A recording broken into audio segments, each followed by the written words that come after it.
The rest of the money will be spent to improve freshman dormitory conditions. We are going to completely renovate 50% of Shay Laughlin into suites, and the other 50% will receive major decor and amenities upgrades. The 5,000 square foot addition and other renovations are expected to begin immediately after commencement and be completed for the 2006-2007 academic year. The university received the money through a public bond issue payable over 25 years. Students at the announcement shared their reactions.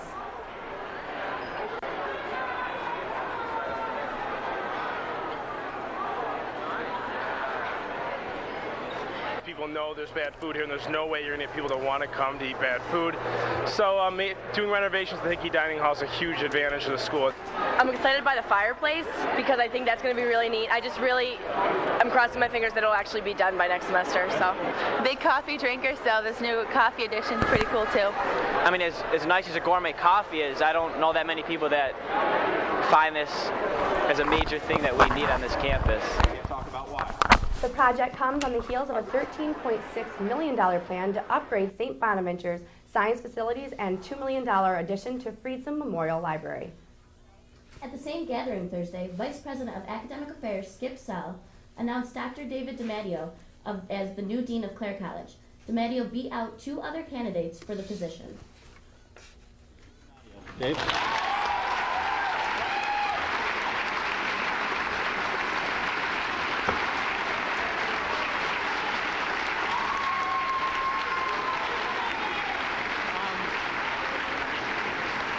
There will be modifications to the curriculum.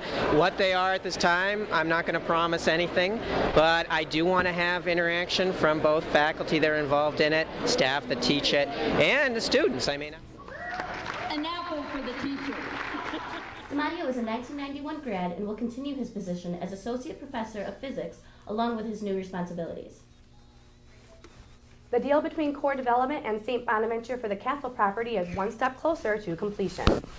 Core Representative Joseph Girardi and a panel of experts met with Allegheny board members and residents to discuss concerns with the project to develop business on the castle property. Core plans to complete the sale and break ground by the end of the year. Companies have expressed interest in leasing property, but St. Bonaventure will be the owner and responsible for maintaining the property until the sale is complete. Allegheny residents can voice their concerns and opinions at the town library until the end of the business day, Monday, February 12th. 12 miles west of Allegheny, the city of Salamanca is looking to do some redevelopment of its own. Meghan Bankus has the story.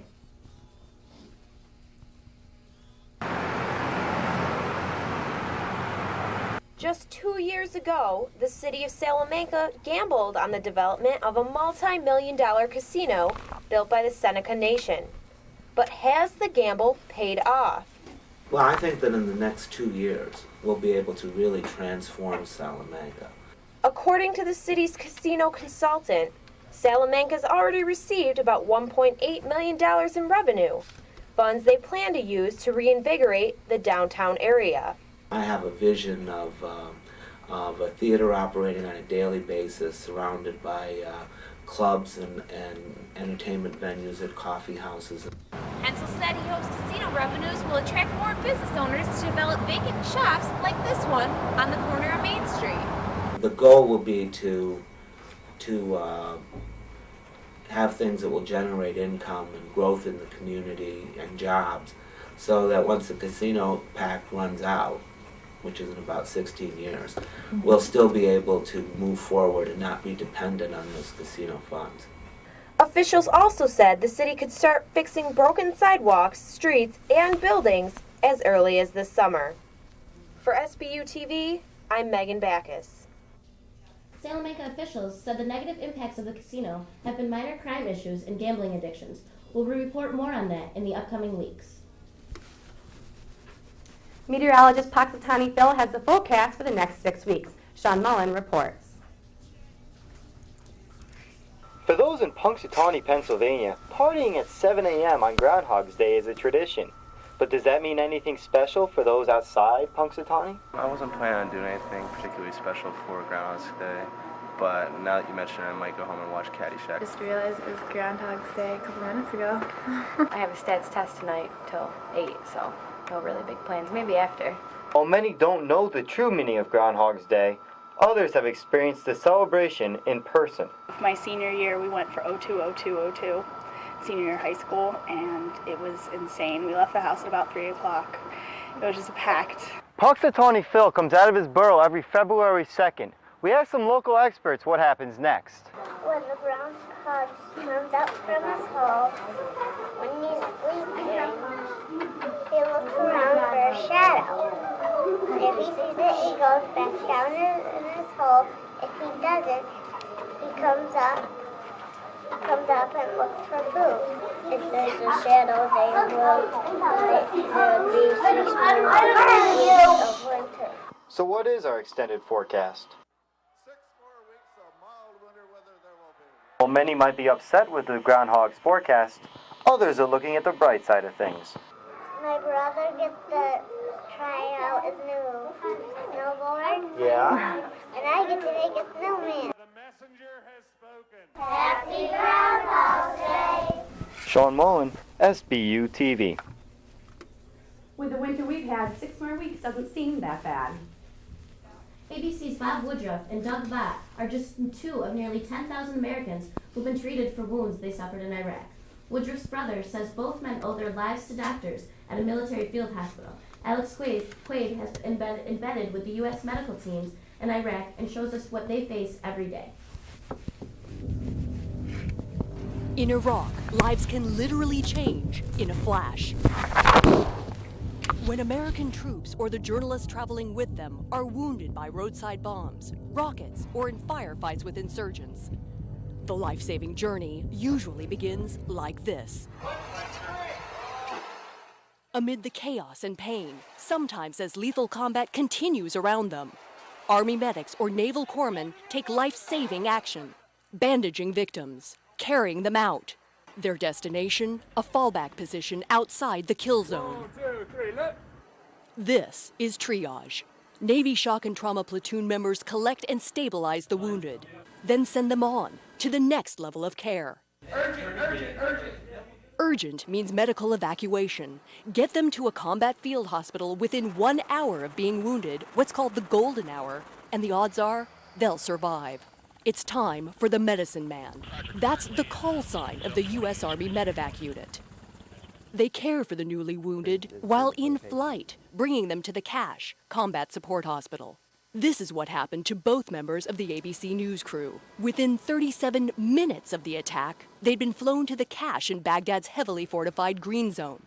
But their journey was only beginning. Doctors determined that both men needed surgery, meaning another journey by helicopter to the next level of care, a U.S. military combat hospital.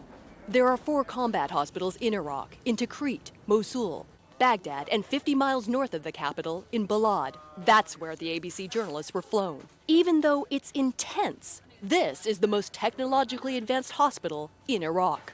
But for Bob Woodruff and Doug Vaught, surgery here wasn't the last stop. Lower, lower. Once they were stabilized, it was on to what's called the CASIF, Contingency Aeromedical Staging Facility. We're like a medical air terminal. Everybody ready? Ready. My command, prepare to lift, lift. Our patients, when they come here, they're pretty much knowing, okay, this is my last step before I go back to the States, or before I go to Germany and then go back to the States. All right, 1, 2, 3. Okay, that's good. We get them here, we get them medicated, and get them comfortable. And then time to load the patients onto a C-141, converted from cargo plane to flying hospital. Thanks, guys, for your service. We really appreciate it. Good luck. Patients are racked onto hanging stretchers inside the plane. Then the plane goes dark for tactical takeoff. This is light discipline, only low red light until the plane clears Iraqi airspace. The flight medics go to work. Using chemical glow sticks as tiny lights, they squeeze between patients and stretchers. Whatever care they were getting, and we continue that care. We continue mechanical ventilation on them to keep their respiratory status in check. We continue drips, etc. Like they need to be sedated, they need something for pain. After clearing Iraqi airspace, lights on for the 6-hour flight to Ramstein Air Base, Germany. Prepare to move, move. The patients are taken off the plane. then on to Landstuhl Regional Medical Center. The military transport carrying Bob Woodruff and Doug Vogt landed in Germany Monday morning. They'd gone from the battlefield to this hospital in less than 24 hours. Alex Quaid, CNN, New York. It's time now for our next report in our weekly series on methamphetamine, a drug that is steadily gaining popularity across the country. Coleman looks into why the drug has a devastating effect on its users. Methamphetamine is a new drug trend that has crept into all 50 states, but the drug itself has been around for decades. When in 1940, Adolf Hitler created the drug to stimulate his armies.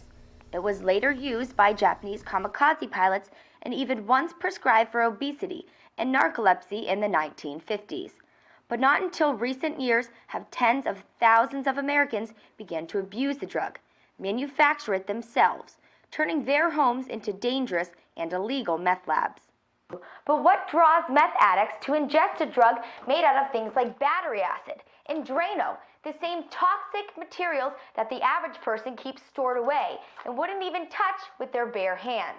The answer? An unwavering addiction. Methamphetamine and heroin affect your central nervous system, and they're drugs that once you get addicted, you stay addicted, and you're going to need a lot of medical attention to get you off. As the drug begins to stimulate the central nervous system, users are instantly sent on a wild adrenaline ride, initially feeling confident and alert. But with chronic use, this euphoric rush is unattainable, and by now, the user is already addicted. They say statistically by the second time you've tried it, you're addicted, and it consumes your life. The user will binge on meth for hours, trying to reach that same euphoria, until they crash, sleeping for days, only to wake and begin the cycle once again. They wind up being paranoid, delusional. They'll get open sores throughout their body. And what that is the impurities and the chemicals that they use to make the meth will actually start bleeding out through their skin, and they think something's in there, and they'll scratch it and scratch it and scratch it and scratch it. It's just a devastating picture. People that look like they're 80 when you find out they're only about 30 years old. Most studies show that only 5% of meth addicts will ever recover, leaving little hope for those already trapped in their addiction. Once again, setting this drug apart from any other. One thing that we realized early on dealing with meth, that it's not like any other drug organization or drug trend out there. It's not like marijuana, it's not like cocaine, it's not like heroin. For Sbu TV, I'm Clare Coleman. Carol will have the third part of the series next week when she reports on how state and federal legislation is helping to control the problem. Each year, Bonaventure seniors get ready to enter the real world. What are some ways that they remember their 4 years here at Bonaventure? Jeff Sabatini has the story. Sets in. Most seniors are fixated on graduation and finding work. For this year's graduating class, college mementos such as class rings seem to be getting overlooked. Because being on a college budget, $500, it's a lot of money, a lot of drinking, a lot of stuff. No one can afford it. It's tough. I'll lose it in 3 months. They're not exactly the most attractive pieces of jewelry, and they're $500 to $600, which is really pricey.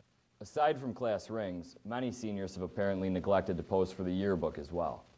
I believe we probably have about half of the seniors signed up. I just really didn't have the time in my schedule to go get a yearbook picture taken, because I don't even want a yearbook. College yearbooks aren't as, they don't hold enough ground as high school yearbooks do. You're not going to have people sign it, so. While some seniors feel that getting a yearbook is pointless, others have participated for different reasons. I had a yearbook picture only because my mom and dad would kill me if I didn't, and that's only $6 versus, the $500 that's a class ring. I took yearbook pictures because the yearbooks we get at the end of the year are free, so I figured I might as well take a picture for it. For SBU News, this is Jeff Sabatini. Remember, seniors, it's not too late to send in your candid pictures to the Bonadu.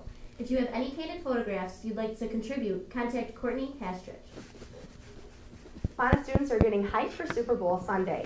SU TV's Kathleen Donnelly finds a unique tie between the Pittsburgh Steelers and St. Bonaventure.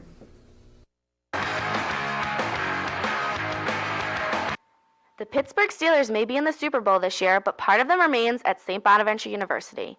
Until 1959, Fornes Stadium stood on the vacant field behind Hopkins Hall.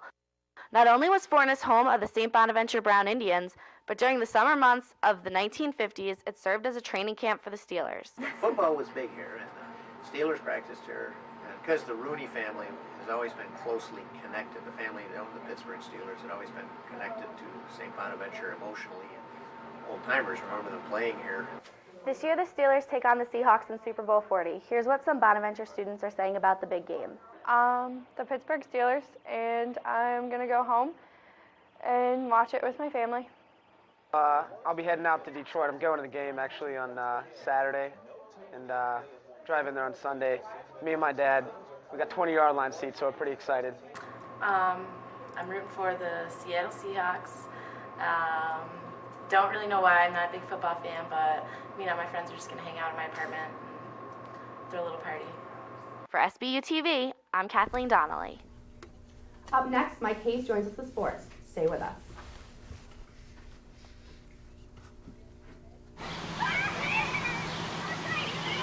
Plastic ones last longer.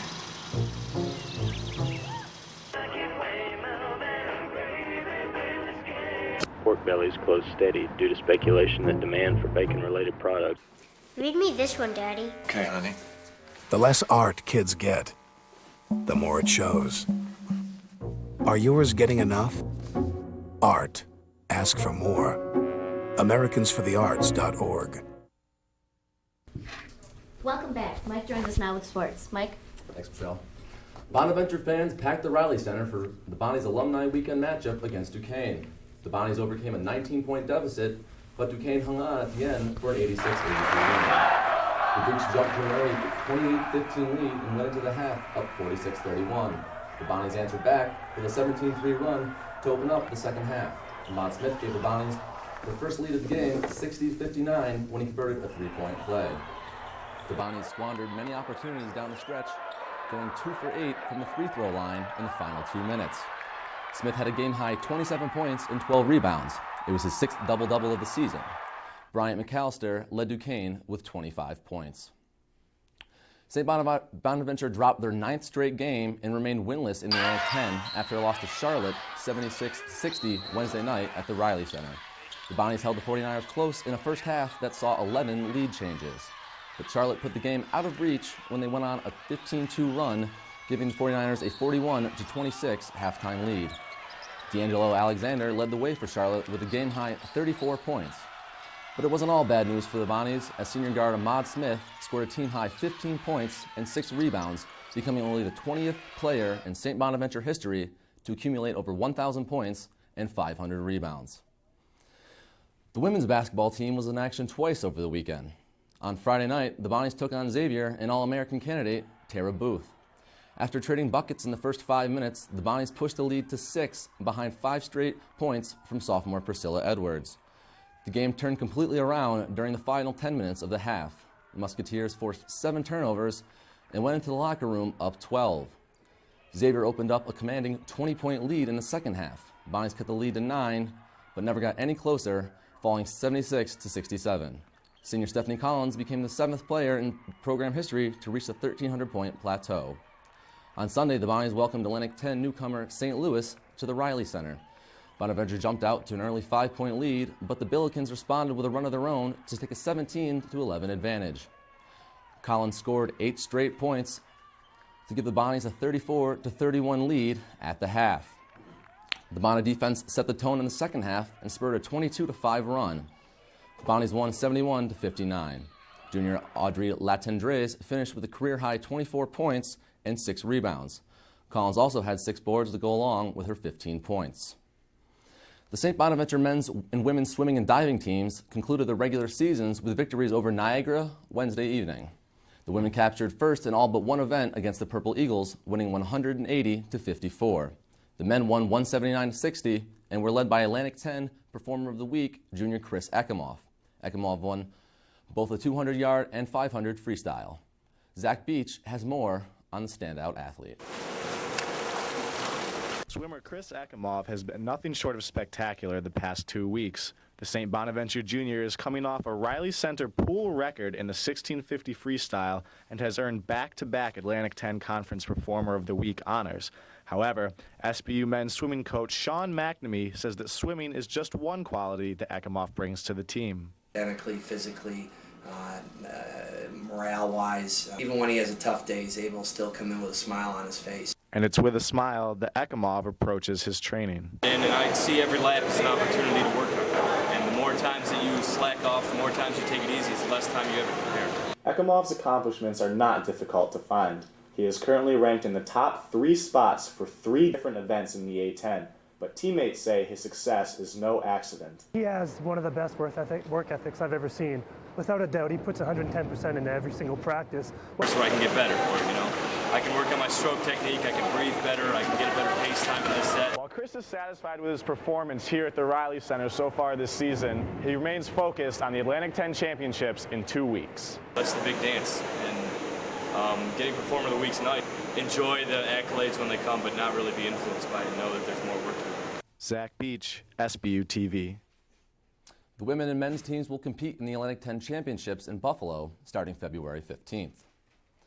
On the tennis courts, the women fell to Cleveland State 5-2 in their first dual match of the season, January 27th at home. Sophomore Anna Mortarel and senior Jasmine Jasing picked up wins for the Bonnies. The men's tennis team defeated Austin Peay in its season opener, but lost matches to Charlotte and Virginia Tech. Both the men and women return to action at home February 4th when the men face Cleveland State and the women take on Akron. The Riley Center has a reputation as one of the toughest places to play because of its rowdy fans. SBU TV's Maria Costa takes a closer look at one of Bonaventure's most devoted supporters. Over the last couple of years, Bonaventure basketball has been anything but spectacular, from the devastating eligibility scandal to the losing record and embarrassing off-the-court issues. However, through all this, one Bonaventure fan has stood tall and never quit cheering for the sport and kids she loves. You know, it's just a lot of fun just to be with them and support them. And Sharon showed just how dedicated she was when she broke her foot in the spring of 2003, just before the scandal broke out. I told the guys I couldn't stop, you know, going to their games because, you know, I didn't want to go to, they kept telling me, you got to go to the doctors. I said, no, I can't go to the doctors because I have to be here for you guys.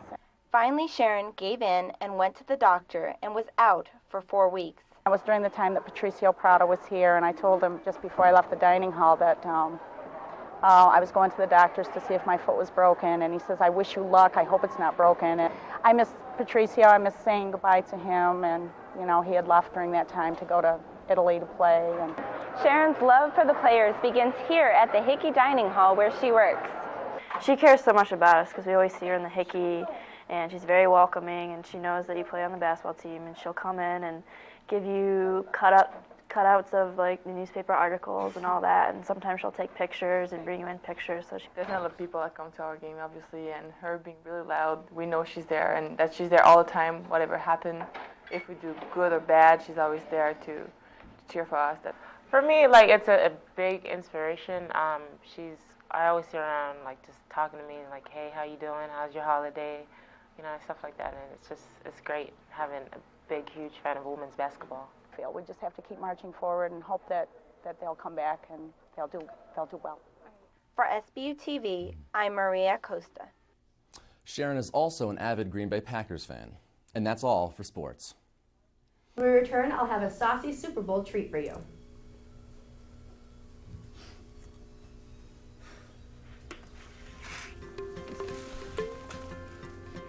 There is really only one boy.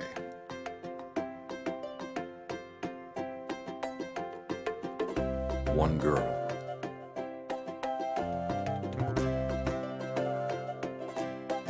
One tree. One forest.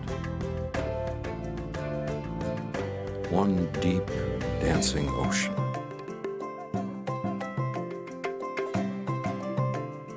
One mountain calling. One handful of sand through our fingers. One endless sky overhead. and one simple to care for it all. Please visit earthshare.org and learn how the world's leading environmental groups are working together under one name, EarthShare. One environment, one simple way to care for it. Welcome back. I have 2 quick and easy party treats that will get you ready for the big game this weekend. Party on the way. You may be hungry during the big game. I'm going to show you 2 dips to make today, a chili and an artichoke and spinach. Joining me first is a real football fan, Justin Fields from Sbu Tv. I'm going to show him how to make the spinach and artichoke dip. First, turn the oven to 350. Take a can of artichokes and put it in a pan and chop them up.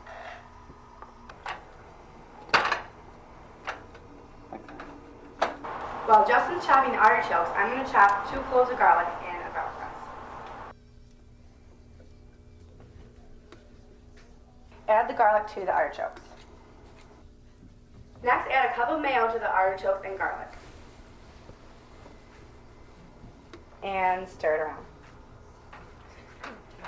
Good job, Justin. Now we're going to add about a cup of chopped spinach. And stir that around too. Next, you'll need a cup of Parmesan cheese. And stir it around. Carefully.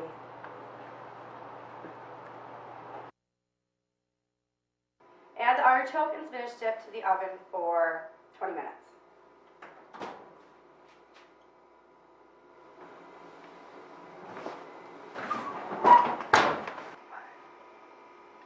Now we'll be making the cream cheese and chili dip. Okay. Take an 8-ounce brick of cream cheese and spread it on a plate. Next, add a can of no-bean chili and spread it around on top of the cream cheese. Add shredded cheese to the top and spread it evenly over.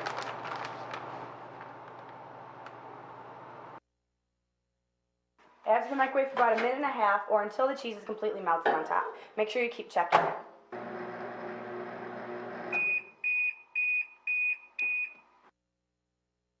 I make a mean dip. The boys are gonna love it. For College Cooking 101, thanks and enjoy the big game. That's all for Sbu TV News. I'm Rachel Ceccarelli. And I'm Michelle Clark.